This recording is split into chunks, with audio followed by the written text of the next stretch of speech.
Israel নামক অবৈধ রাষ্ট্র যেভাবে ফিলিস্তিনের উপর বর্বর হামলা চালাচ্ছে, কিন্তু আমরা মুসলিম জাতি হিসাবে আমরা তাদের পাশে এই প্রতিবাদ মিছিলের মাধ্যমে তাদেরকে আমরা জানিয়ে দেবো।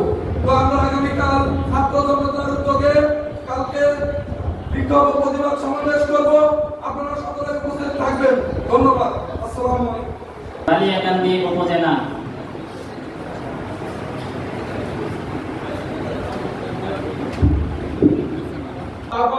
চালিত হবে, সেই সময় রাষ্ট্রের সন্ত্রাস থাকবে না, দুর্নীতি থাকবে না, খুন থাকবে না। এই জন্য প্রিয় ভাইরা, প্রতি বছর রমজান আমাদের মাঝে উপস্থিত হয়ে এই বিষয়ে আমাদেরকে স্মরণ করে দিচ্ছে যে আল্লাহর জমিন, যে জমিনের সৃষ্টিকর্তা আল্লাহ, আল্লাহ রব্বুল আলামিনের এই জমিনে আল্লাহর বিধান অনুযায়ী রাষ্ট্র পরিচালনা করতে হবে। এজন্য বাংলাদেশ খেলাফত মজলিস কাজ করছে।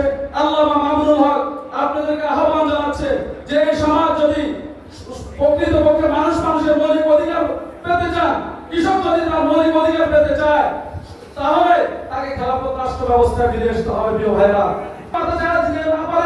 আমরা সকলে যেভাবে মিলে মিশে বিএনপি, আওয়ামী লীগ, বিএনপি, জামাত সহ আমরা সকলে যেভাবে ময়দানে ছিলাম, আগামী দিনেও ময়দানে আমাদেরকে গুরুত্বপূর্ণ ভূমিকা রাখতে হবে, যাতে আওয়ামী লীগের দূষণ কোনোভাবে বাংলার জমিনে কোনোভাবে আস্ফালন ঘটাতে না পারে, তাদের বিরুদ্ধে প্রতিরোধ গড়ে তুলতে হবে। ওই উদাত্ত আহ্বান জানিয়ে আমি আমার বক্তব্য এখানে আসার তৌফিক দিয়েছেন।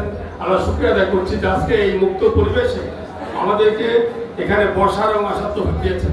আমরা সকলেই জানি যে আজকে এই ইফতার তো একেবারে সমাগত, আমাদের কোরআন নাজিলের মাসে আমাদের এই দেশটাকে প্রিয় মাতৃভূমিকে আমরা সকলে মিলে ঐক্যবদ্ধভাবে ঐক্যবদ্ধভাবে আমরা সকল ইসলামী দল এবং ইসলাম চায় ও সকল মুমিন মুসলমানদেরকে ঐক্যবদ্ধ করে আমরা আমাদের প্রিয় দেশটাকে কোরআন সুন্নাহ অনুযায়ী একটি ইসলামী রাষ্ট্র কায়েম করব, যাতে আগামী দিনে যে সংসদ নির্বাচন হবে সেই সংসদ নির্বাচন যাতে 53 বছরের মানুষের আকাঙ্ক্ষা রয়েছে একটি স্বাধীন, সার্বভৌম, সুখী, সমৃদ্ধশালী, দুর্নীতিমুক্ত, সন্ত্রাস মুক্ত, চাঁদাবাজ মুক্ত একটি রাষ্ট্র, গণতান্ত্রিক রাষ্ট্র, এবং যেখানে থাকবে কোরআনের অধীনে মানুষ কল্যাণ পাবে, ইনসাফভিত্তিক রাষ্ট্র কায়েম হবে। এই জন্য আমি আমাদের খেলাফত মজলিসের নেতৃবৃন্দকে আমি ধন্যবাদ জানাই আমাদেরকে দেওয়ার জন্য। কিন্তু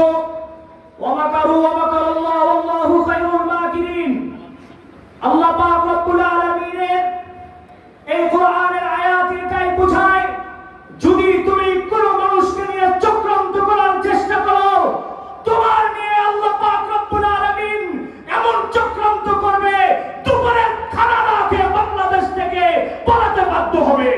নির্যাতন আর জুলুম করেছিল, এত জুলুম করতেছিলেন মামুনুল হকের উপরে, যে মামুনুল হক একজন সবল যুবক মানুষ, তিনি হুইল চেয়ারে